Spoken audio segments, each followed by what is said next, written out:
welcome to GovCon After Hours, gaining clarity amidst the chaos, one drink at a time, episode number 3. Everyone, if you have a drink, please cheers. Welcome. I am Caitlin Ruiz. I have with me Dr. Robin Desmore and our guest of honor today, Miss Stacey Piper.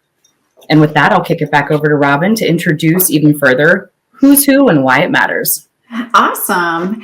Welcome, everyone, and welcome, Stacy. So, Stacy, I know you, but I want you to kind of tell us a little bit about you. Tell us what you do, how you do it, and give us a lot more feedback.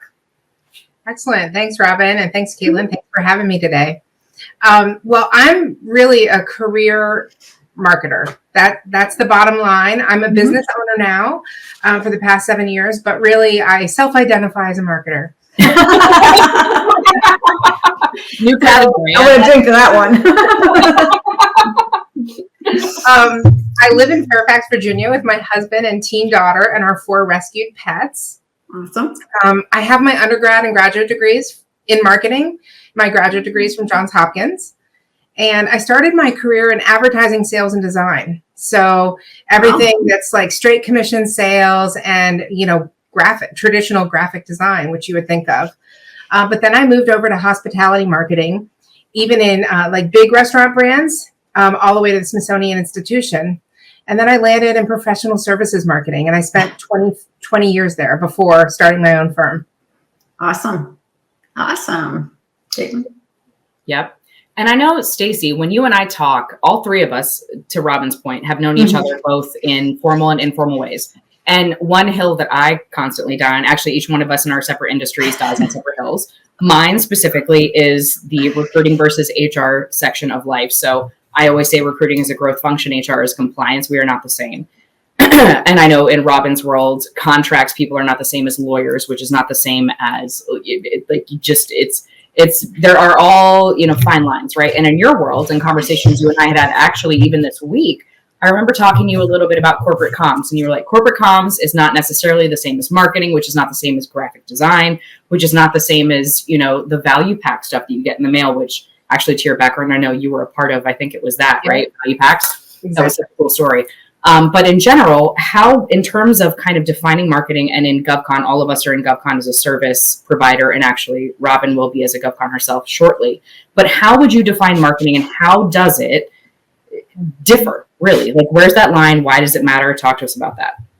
This is great. I'm so glad you mentioned it, because I think a lot of people in business don't realize that there's a difference. Yeah. Only what you don't know is the most important way to fix that.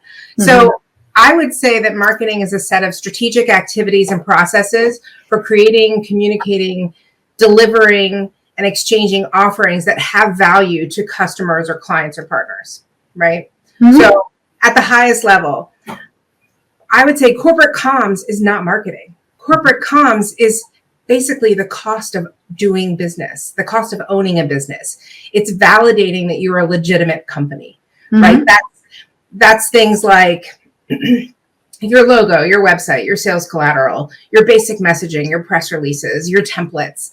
People think of that as marketing, and that's something that a marketing agency like ours can help with, but it's not marketing, it's corporate communications. That often includes internal comms too, which likely touches a lot of what you do. And then I would say that comms talks more about who you are and what you do, whereas marketing talks about how you do it, the value of what you do, and how you might be different or better. So, and marketing is not sales. So many business owners and growth departments consider BD activities such as making phone calls and nurturing relationships one-on-one a marketing function, but that's actually a sales function. So I would say a good tip between what sales and marketing is that strategic marketing is focused on showing, not telling. And also it's one to many, or sometimes one to few. It's not one to one. Awesome. I heard your glass clinking. I was going to say, we didn't say what we were drinking today, so before, my bad. Let's talk before we go to the next piece of it. For that, I got Blanton's. I'm drinking my bourbon today. So what do you got going on, Caitlin? This is actually wine, so it's a Pinot Grigio, but I just put it in the fridge like an hour ago, so there's ice. That's so hard. I'm trying to like ice it, but yeah, it's a Pinot Grigio. I'm doing a green tea pineapple spritzer.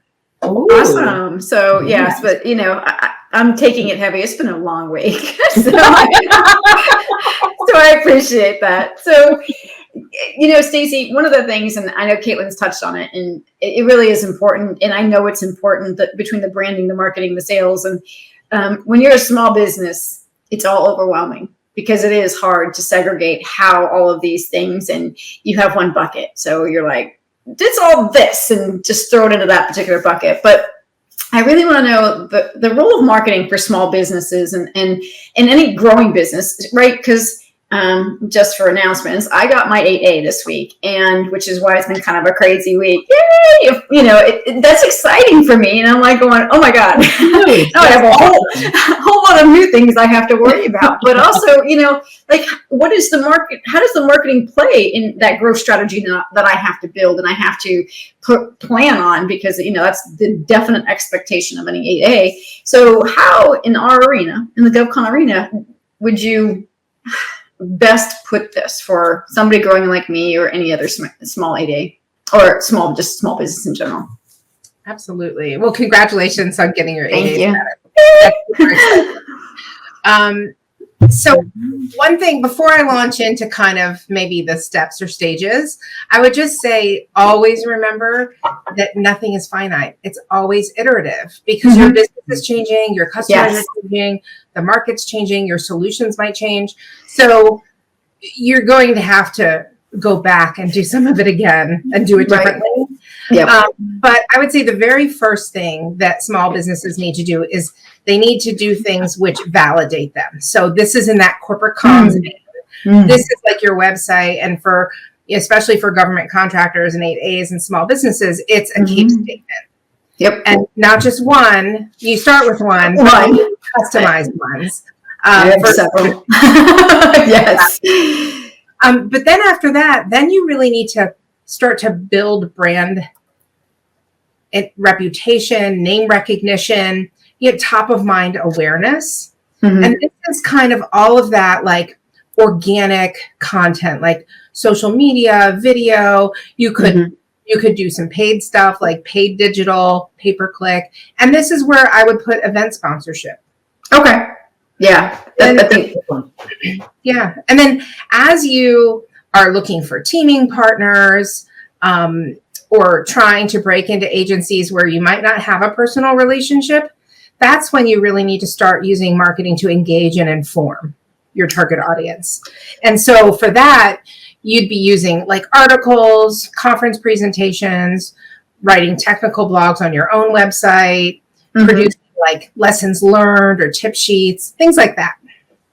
And then when you're more mature and you're competing full and open and you're doing something different in your approach and methodology, it's not like the, vanilla project management kind of stuff, then you want to start demonstrating capability.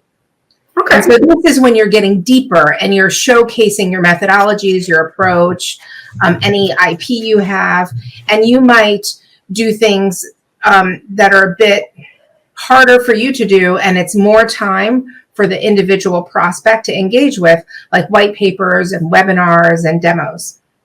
And I'm going to, before we move on to the next question, I'm going to say all of it overwhelming in any particular context right now.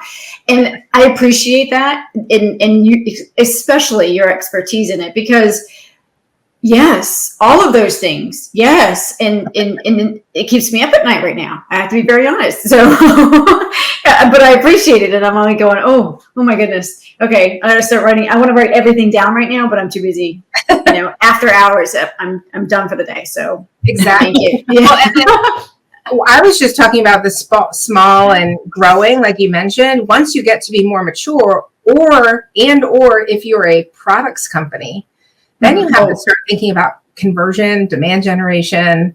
And once you are tracking all of those prospective clients' names, then you have to start nurturing those prospects with a very routine, like regular frequency.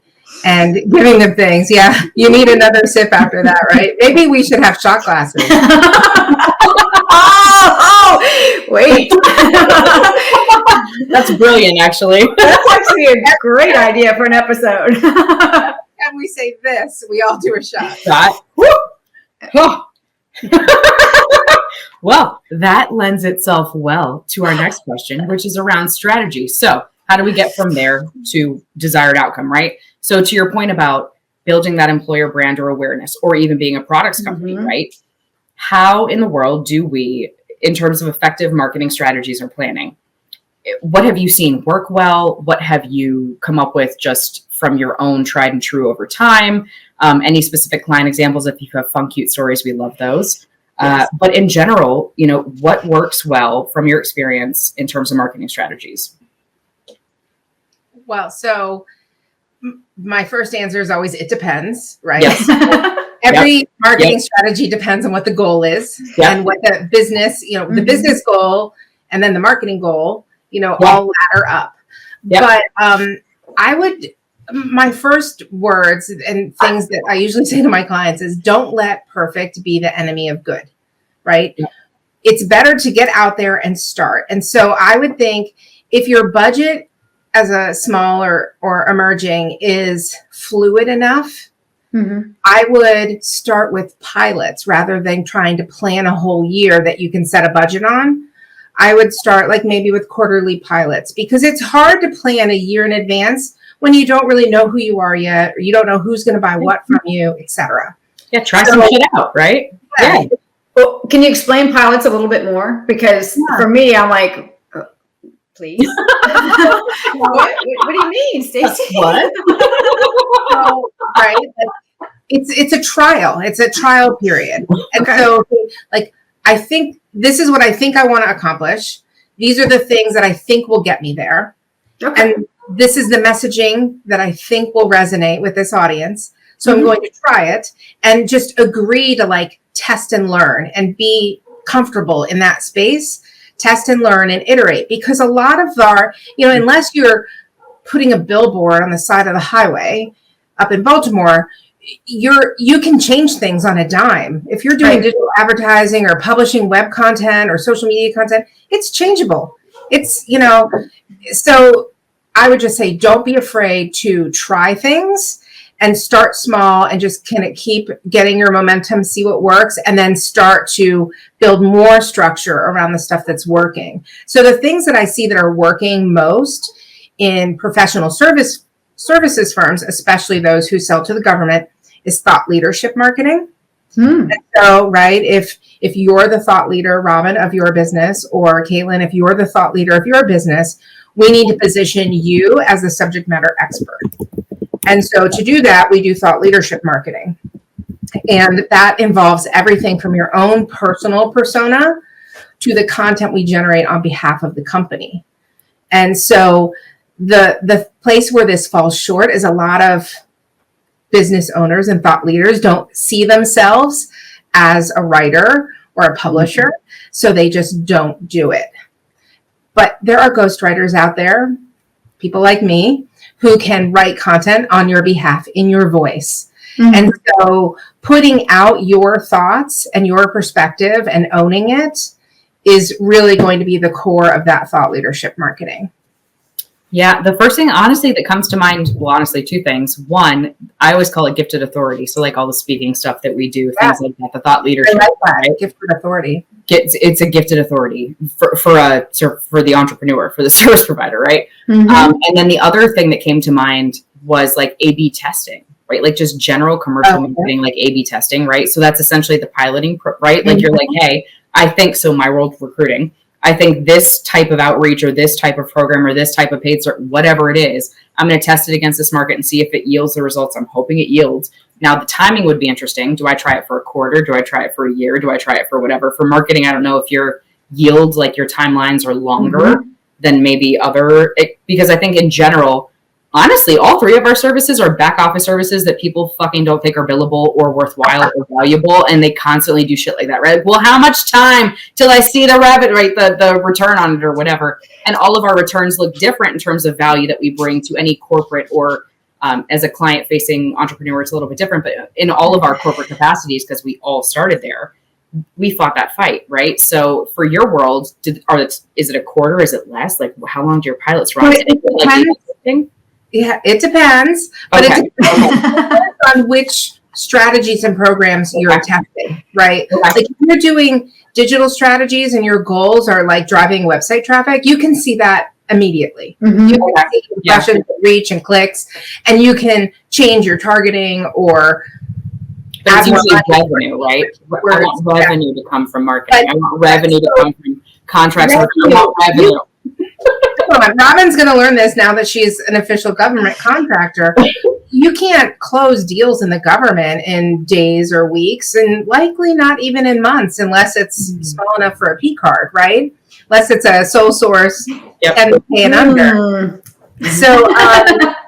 So for big campaigns, it's going to take, and lead generation, it will take months, if not quarters. Right. But I would still say that there are leading indicators like the reach and impressions and clicks and conversions on pages, etc., form fills, that will tell you if it looks like it's going to be working, attracting the right people, or if the wrong people are responding to your strategies. And then I was going to mention, in addition to thought leadership marketing, I would say more mature, larger, more advanced companies might even take on agency-based marketing. So this is like the ABM, account-based marketing of the commercial world. And that's really focusing on kind of either breaking into a new agency or expanding across an agency, or deep with your service offerings in a specific office or department within an agency. Yeah. I think of a few people, or a few companies, I should say, that have done that, and they're plastered in Dulles specifically to grab attention and everything else. Won't name names. Absolutely. The Washington Metro system is well known for the ABM components, because you know which agency headquarters are located at which stops, which lines they run through and everything. So that's a big part of it. The other big one for GovCon is capture support marketing. So we've all familiar with the word capture. That's like the long-term strategy and planning and positioning for a bid. So these are usually big bids. These are not in the thousands of dollars, maybe the hundreds of thousands, depending on your size, but certainly up in the millions and tens of millions. Yep. And this is marketing centered around one sole opportunity. And those are really powerful and can be really impactful. Absolutely. Awesome. Oh, whose dogs? Not mine. Oh, it's you. Is it Buddy? It's Buddy, my sweet big nugget. Oh, he's a giant German Shepherd. He has no spatial awareness. He does not know how big he is, but he's so sweet. And he's obsessed with this one tennis ball, and he carries it everywhere. Or is it a tennis ball or like a squeak? Like it's a ball. It had a squeak. He got rid of the squeak. It had lights. He got rid of the lights. He just carries it around like a baby, literally like a baby. He's at least 11. Yeah, he's not young. He's a rescue. He's He has no spatial awareness. No spatial awareness. He thinks he's a lap dog most days. Yeah, but out of all of her like 25 dogs that are over there any given day, he's the best, dude. I love him so hard. He's great. Stacy, how's your puppy? He's really good. Yeah. He has like 800 favorite balls, and he rips his balls apart. Like I can't keep balls in this house because they just, we go buy 3 and 4 of his favorite style ball at a time. Because he just destroys them all, and he's only a year. I was just gonna say, how old is he now? Okay, so he's like just turned a year, and he's a mix, right? But he's like Australian Shepherdy. Well, he's a cattle dog, something big, because cattle dogs are pretty stout. Yeah, he's long and wiry and tall. Yeah. Oh, there's an app for that. Are we still talking about dogs? No. I'm not. I've gone left. Back to this. Anyway. All right. Close. Yeah, I have a real question, like one that's applicable to this. So is there an actual, so I was thinking in terms of strategy, getting from A to B, is there any typical budget? Is it like, my service is not a typical budget of any sort. Like it's never 10% of someone's annual revenue or whatever, but is there like a typical project price point or I don't know, how do you guys quantify or qualify at what point somebody would need you and what it would typically cost? I would say that there is no typical price, even for something like how much will it cost to get a website. It depends on what features you need, how much content, whether the agency is writing the content or the individual business owner is writing the content, etc. So there's, again, it depends. But I would say that for most of my clients who are in the, $3 to $5 million and up range, it's generally the cost of an FTE. Okay. Right? So we say, if you would normally spend $100,000 on an FTE to be like your in-house marketing manager, right?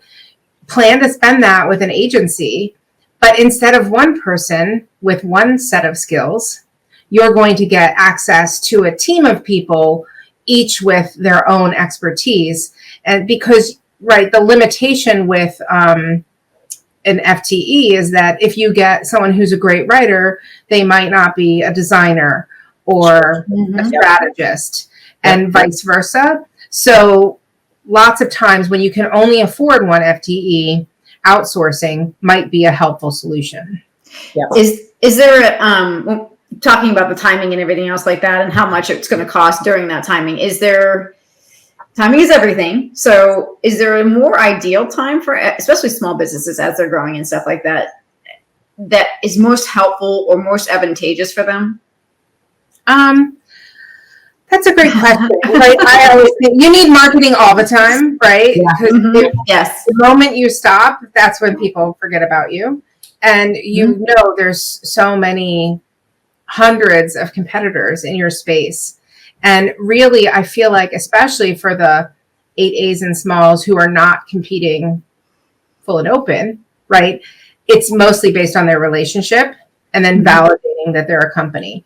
So I think in those early stages, you're investing in those corporate comms things that you need to do. And you're investing in, events and awards and memberships and things like that are going to help you get seen.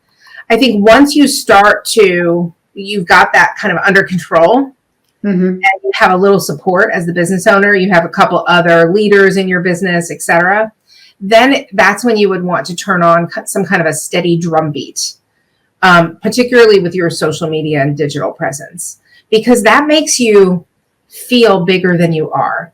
It extends your name beyond what you yourself can do, walking halls and knocking on doors and picking up the phone.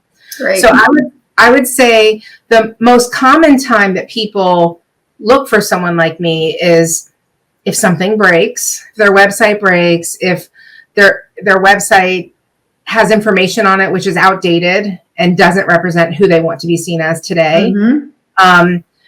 So a shift in target audience, who they're selling to, or what they're selling is often an indicator. Major inflection points in growth, like graduating 8A or graduating out of a small status. If they're competing full and open, they might want to think about marketing for key bids or using their sales pipeline information and their business development team to help direct marketing's focus. If your company is in a position to be making acquisitions of smalls, post-acquisition or pre-IPO is a crucial time to do marketing. But all in all, all of these things that I listed, I would just say a tip for government contractors is to think 24 months in advance. Because if you're thinking, if you know you're graduating small in 2 years, you have to start preparing to compete full and open years before you graduate. Yep. I mean, I've had a client, my very first client, in fact, they had graduated small and they shrunk from 16 million to 8 million. And that's when, so they let their internal marketing resource go and they brought Piper on. And it was 3.5 years we were together. We were able to more than triple their revenue, and they were able to position for sale, which was their goal. So think about that though. As a business owner, your revenue is cut in half and you've had to let staff go. Lost a set aside contracts, and you invest in marketing. But you know what? It was the exact perfect time for them to make that investment and get the benefit out of it. So what was it that you guys did to do that, right? So what was it like within the first year or three? What was the kind of Hail Mary success story to that? That's a great question. So I would say this is one of the reasons. This is one of the reasons that we're so different from a traditional marketing agency, because a traditional marketing agency, like the ones I hired when I was a marketing VP in-house, they would want to spend 90 days on strategy and background and interviews and so on and so forth. And this business owner says to me, I just need you to keep the train on the tracks. Just come in. Don't ask me to answer any questions. Just do the best you can do with what you know about the industry and keep the train on the tracks, and then we'll talk. And so that's what we did.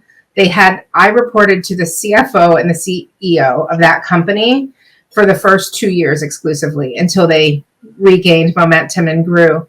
But after keeping the train on the tracks, so that's like, it was press releases, it was updating their website, it was building contract vehicle pages, marketing their contract vehicles. It was that kind of like really tactical marketing to support, like I was interacting with each of the business line leaders, etc. After that, it began that steady drumbeat of content. And the CEO would say to me, like, all my friends in the industry are calling me saying, wow, you guys are doing so good. You're everywhere. And it was the fact that we were just able to, by taking a moment to externalize everything they were doing, it made them look as good as they really were. So that's what I like to think of as marketing. We're just trying to help sales sell, make everyone in the industry know all the great things you know and do. Yeah. Do you think, so before we close out, I have a question. Do you think if they had a good marketing plan person, obviously Piper Strategies, in there before they went from, they graduated, that they would have avoided losing, or at least losing as much? I mean, it does happen. There are a lot that go into culture shock. All of a sudden, I'm no longer special and have, a special star on me. So I'm always curious to see, because I have friends in the industry who have run into that. I'm sure like this is all Monday morning quarterback, but I think that they would have had a pipeline of work already nurtured to fill what they knew they would be likely to lose. Of course. But their internal person could not have done that, because they were doing the day-to-day stuff that needed to be done for the business they were, not positioning for what they wanted to be. So it's like that surge support and that almost like fractional leadership, like a fractional growth officer, a fractional marketing officer, etc., to help them navigate that inflection point. Awesome. Yeah. Oh, that's a good question, though. I would say that in terms of kind of what we like to call last call and closing things out, I don't know if there's anything we left unsaid, but if there is, this is your opportunity, Miss Stacey Piper. Is there anything in your industry, in your niche, marketing, GovCon, solo entrepreneurship, choose your poison? Is there any conversation that isn't taking place that you want to have? Absolutely. So, everyone's talking AI and everyone's watching the AI leprechaun, but what people are not talking about, is employer branding, talent brand, right? So we are professional services firms. That means 50% of our website traffic is coming from potential candidates, and we are not selling widgets. We are selling human intellectual support. So companies that are in the professional services firm, especially government contractors, where there's so many employers for our candidates to choose from, and we all want the same cleared staff, etc., we need to be worried about our company's talent brand in order to attract and retain staff. So it will make the company's brand more accessible and a human, it'll give, a human to everything we're doing online. And we won't be just talking about what we do and what we're good at and who we serve, but also the people who do that work and deliver that work, so that candidates can see like, oh yeah, I want to work with that person. Oh yeah, I want to work with a company who does these kinds of things in the community. So it can really help even positioning with partners and customers as well as candidates. Yeah, I often say, obviously, preaching to the choir here. So I often say, frankly, and I learned this the hard fucking way. So clients can be candidates and candidates can be clients at any time, right? Like you never know. I remember also taking it way back, like, well, I was going to say 15 years, but my son's only 7 or 8 now. So 9 years. I once in corporate America talking about like, you never know where you are and who you're going to run into. GovCon, corporate America, internal recruiting. I was pregnant and angry, and I was driving a Mini Cooper aggressively in a parking garage in Arlington. I worked in this building. This is the building I worked in. So I'm like aggressive AF at like 9 a.m. trying to get in this parking garage to my big pregnant self. I do. Some asshole in the parking garage like either cut me off or something happened, right? Altercation. I'm sure it's a shocker for everyone to hear that I may have gotten in an altercation in a parking garage. I did. But he didn't realize when I got out of the car, I was going to be super pregnant, right? So I like get out of the car to be aggressive about it at 8 a.m. in an Arlington parking lot. And he immediately backs off because it's a crazy pregnant lady. Fast forward 10 minutes. It's our first interview of the day upstairs. Oh my gosh. In the office.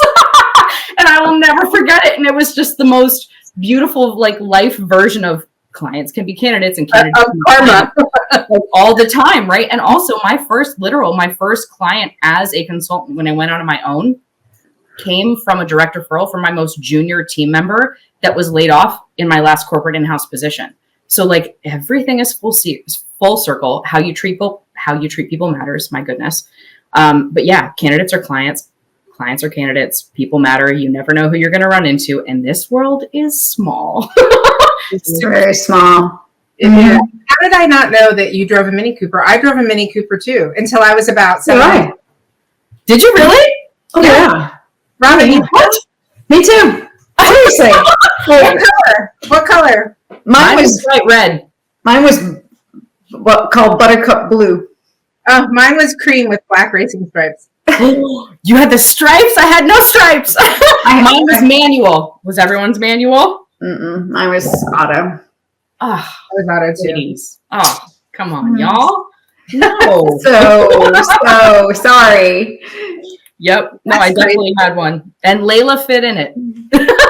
She would ride in the back seat. Her big giant head would touch the top, but she could fit. Oh my God. Well, you know how like everybody who drove Mini Coopers, a decade ago, we would all like wave at each other when we saw each other on the road. We probably waved at each other. Didn't even know. Maybe. Well, I'm in Florida, so probably not me. But you're also a member of the Jeep cult. So yeah. she's Jeeping, waving to everybody else. I mean, not now. Now she has like the most ridiculous Mercedes you've ever seen. No. So nice. Lucky. So nice. I'm still Jeep girl at the heart, okay? G-Wagon life. All right. Well, Stacy, I think that's it. If there's nothing else to talk about, we so appreciate your time today. Thank you, Stacy. And cheers. And your candor. And thank you for joining us on GovCon After Hours. That's a wrap. Thanks for having me. Appreciate you. Bye.